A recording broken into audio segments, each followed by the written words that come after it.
Hello. Today I want to make a milkmaid dress, like with the ruched top, no sleeves, just straps. I have no idea what I'm doing, but I have very pretty fabric. There's a mosquito in my room.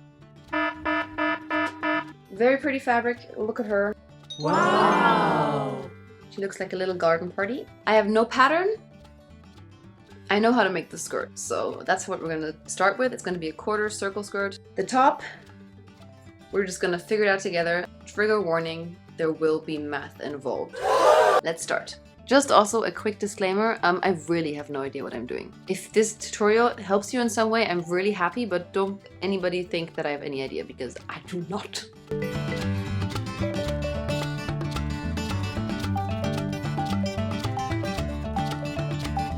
Let's all pretend that the fabric is ironed. I know I should iron it. I don't want to. Every time I make a circle skirt, I use the Mood Fabrics calculator.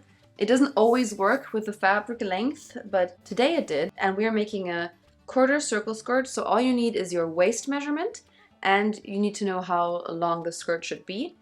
And then it calculates it for you. You just put everything in, you tell them the length, you tell them the width, the fullness of the skirt. It tells you your waist radius, which you need, and it tells you if you need that, how to put the fabric, but that doesn't always work, so. Because this time it's only a quarter circle skirt, we can use one layer of the fabric, and I measured from the corner of the fabric my waist circumference and the length I wanted and cut both out, which was a bit annoying with my non-ironed fabric. So for the dreaded top part of the dress, I knew nothing but that I needed my waist circumference and the measurement from the underbust, so beneath your boobs, to about your belly button. I mean, that's how it is for me. Is it the same for other people? I don't know. For me, it was a mystery number, apparently. I'm pretty sure it was 14. Yeah, it was 14. I have struggles with this camera. Okay, I think from here on it gets a bit more complicated. And I say that only because I have no idea what to do. We've measured this part. There's a separate part that's this. And then there's a part that goes here, all around, and it has to go up here along the side. So what I'm going to do is I'm going to measure, I'm going to use my bra as reference. So I'm going to measure from where the top of my bra, like the wire, hits the side of my body. Oh my God, I have no idea what I'm doing. Which is 8 centimeters. Is it? It's not. Hello? It's not. It's like 2 centimeters. But I came up with a better idea. We're just going to use a bra for reference. So let's go. Using our big brains, we're first going to make the center front pattern piece. This is what it's going to look like, but first we're focusing on this part in particular. For that, we need 1/4 of our underbust circumference, our underbust to waist, which we measured, and 1/4 of our waist circumference. With those measurements, you should draw the shape that I drew here, and then we'll use a bra to make the rest of the pattern. 1/4 of my waist circumference, 1/4 of my underbust, which is 18, 1/4 here is 20. This is the distance from the underbust to the waist, and you connect the dots here. This is going to be the center fold, this is going to be the side seam.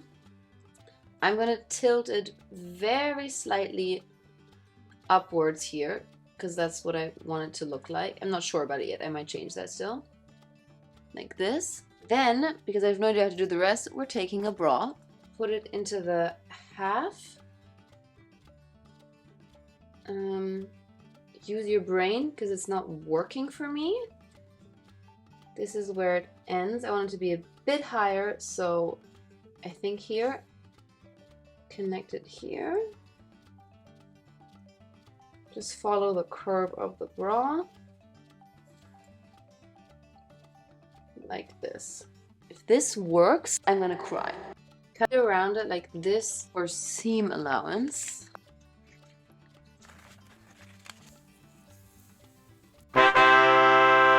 I'm actually correcting this, and I'm sloping it downward a bit, like this. Ignore this part, it's supposed to be straight like this. For the two back panels, we need 2 measurements. One, again, is the 1/4 waist circumference, and the other we will take from the front pattern we just created. So to determine the height of the pattern, we will just use the same measurements as we now have on the side of the front panel. So I first drew the waist measurements on the paper, then added the height, so the side seam measurement, And then on the top edge, I again used my waist measurement and just extended it slightly to the right to make up for the increase of size between the waist and the upper back. So here's a quarter waist circumference, a quarter waist circumference. This is a quarter of the underbust. This is the measurement from my waist until the underbust. Here I used my bra to trace and used the end of the bra until like the continued line of this. And for the back, quarter of my waist circumference, the height from here transferred to here, same here, and here I just drew the line further because obviously the back gets a bit wider and I'm just hoping it works out. Now here we're taking the shape of this bra. This is the middle of it, tracing it along here. I'm taking the peak here and just continuing it over here. To give this chest panel the more of the cottage core-y vibe, the parts needed to be gathered. So they needed to be about 1.5 times the length of like a usual cup measurement. To do that and to avoid any further math, I used the whole front part of the bra for one boob panel. I used the measurement from the underwire to the top of the cup to determine the overall height of the pattern piece and copied the peak of the bra for a more gentle slope later. I also added some extra height to make sure I had enough fabric to create a tunnel for the straps later. So in the end, you have one rounded side and one straight vertical one. The front panel is the only one that's going to be cut on the fold. We need 2 of those if you do a lining. 4 back panels and 2 bust parts, and all of these need to be mirrored so that you don't have 4 times the same pattern. That would be stupid. That took me an hour. If this doesn't work out, I'm gonna cry, but I'm kind of feeling good about it? Question mark. So let's cut these out and pray.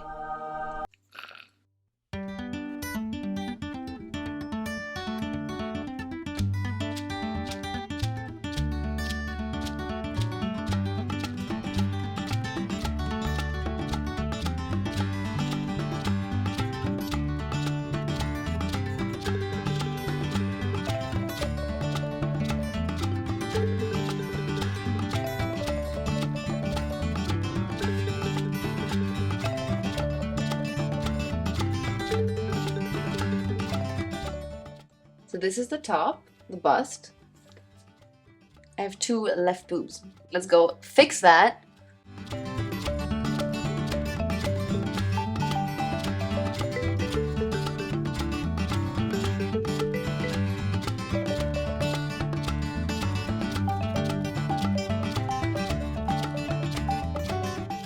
Next we make a basting stitch all along the bottom edge, so all along the curved bottom side of the bust part, on this one and on the other one, obviously.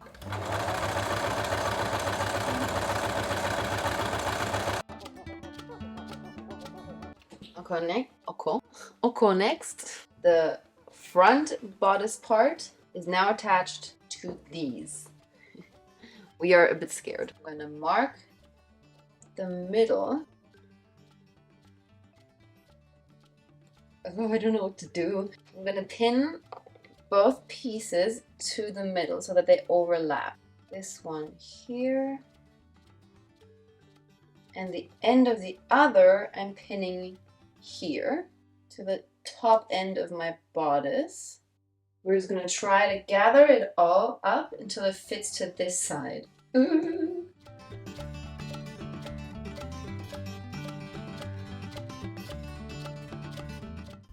So I sewed on one side first just to test it, and it's good that I only did one side. For one, I did a great job. I don't know if you can see, but I sewed in like the little ends, so I'm gonna have to take it apart anyway. But I also noticed that the side, if it's gathered too much here on the side, it's like this. So I think I'm gonna stop the gather about here and have this just straight up, which makes sense. So where it starts to curve, stop the gather there, or like only make it like a really gentle, subtle gather. I'm gonna test it and confirm. Ta-da! So I think it's good. It looks a bit weird right now, but I think we're okay. Next, we just attached our two back panels at the sides, make sure everything lines up, and do the same thing on the other side. And we have an almost completed bodice. Can you believe it's not butter? I can't. Usually I would always attach the lining side now, but I'm not sure yet how I'm going to finish this top part. So we are first going to make a tunnel on the top, just a small one, by folding the edge over twice, like this, all along the top. On both sides. I'm not quite sure yet how to close this part because this part doesn't have a lining for some reason. Why did I not give it a lining? I don't know. I don't know why I didn't do it. This is the back. Here we have the front. So instead of first making the tunnel, we're first hemming by just folding it over twice, and then making the tunnel so that you have like an opening for the tunnel. That's important. So this whole tunnel part has to be open from both sides, so this side has to be hemmed first. Did you get that? Just to further clarify that chaos that just came out of my mouth, this is the part I meant. That needs to be hemmed first before you make the tunnel, otherwise the tunnel will be closed from one side. And it should look like this in the end. Like every part is hemmed and one part is the tunnel. I cleaned up the insides with some zigzag scissors, and this is what the lining looks like. It's the same thing, just without the boob part. Good morning. 2 o'clock. So yesterday evening, I didn't film it, but I finished the straps. They're 1.50 meters long, which is probably a bit too long, but you know, you can always cut it. So I made them as tiny as possible. And now it is time to connect them. Before we do that, I have to mark where the straps go in the back, because they're going to be attached in the back, and in the front they're gonna, this is genius, they're gonna loop around and they're gonna go through the tunnel here and gonna be tied here. To attach the two layers, you put them right side to right side, so pretty side to pretty side, making sure that all the seams are lined up because that is the most satisfying part. And for those boob flap things, I made sure to wedge them in between, so that the goal is that when you open it up and fold it right sides out, that it's all where it's supposed to be. And it's the same for the straps. I kind of just measured where I wanted them on one side and then copied that to the other, also making sure that you wedge them between the pretty sides with the short end sticking out, and to have the same distance on the other side. For me, it was 9 centimeters. For you, you can choose. You have free choice for this. You can fulfill your dreams. And then I just sewed it together, and especially around the underbust, I made sure that I followed the line I had previously made, so the seam I had previously made, in order to not accidentally sew together something that should not be sewed together.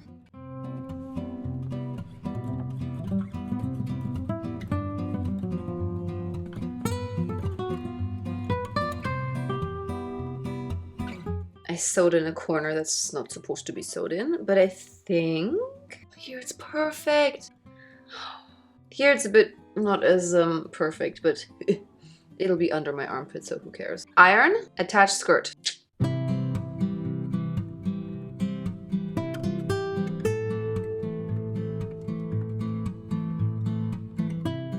Once top and bottom have been united in holy matrimony by your sewing machine, you can pull the straps through the front part. So the tunnel we created, I used a loop turner, just stuck it in, pulled them through towards the middle so you can make a cute little bow. I left my straps really long in the front, so it's kind of a long bow, but if you want a cute little tiny one, you can also do that.